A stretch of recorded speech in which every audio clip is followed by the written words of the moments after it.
والله احنا كنا متوقعين انه تتصلح البلد ويصير في شغل وما يكون في بطالات في الصورة هذه اللي احنا شايفينها، ولكن انا بتهيألي انه هلقيت حكومة التوافق هلقيت فشلت وما في اي شيء، وانتم شايفين البلد منيلة في 60 نيلة.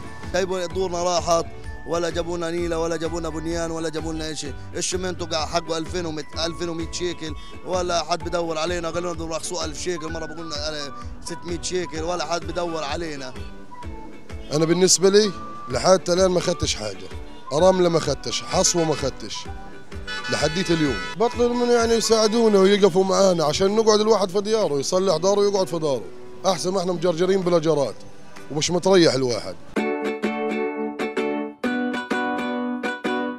يعني كان الشعب بيتأمل كثير من حكومة التوافق، انه توفر مثلا الموظفين اقل شيء الرواتب، لانه هذه مشكلة صعبة وعويصة كثير في عندنا في قطاع غزة.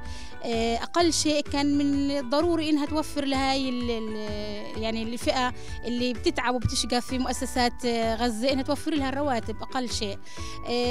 احنا بنتمنى التوفيق لها، وبنتمنى انها تسعى لما هو افضل من هيك ولصالح شعبها، وكل عملها يكون لمصلحة الشعب دائما. حكومة التوافق يعني اخذت الاسم فقط، لكن لم تؤدي مهامها، يعني ولا حتى اقل القليل.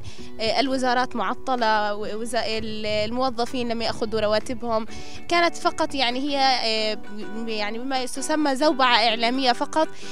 لم يشعر الشعب يعني الغزاوي او اهلنا في غزة باهمية هذه الحكومة. فعلا يعني هذه الحكومة كانت بالعكس وبالا على أهل غزة.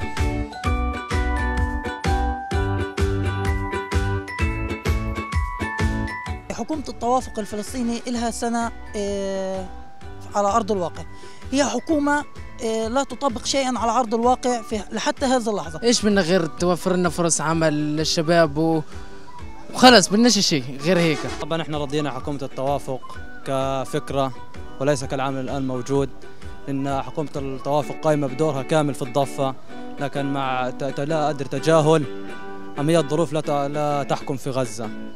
فنحن ننظر إلى حكومة التوافق عن حكومة كل فلسطيني، ومع هيك لا أرى أن تقدم خدمات لكافة الشعب الفلسطيني، فهي تختص بجزء من الشعب الفلسطيني الموجود في الضفة مع تجاهل قطاع غزة.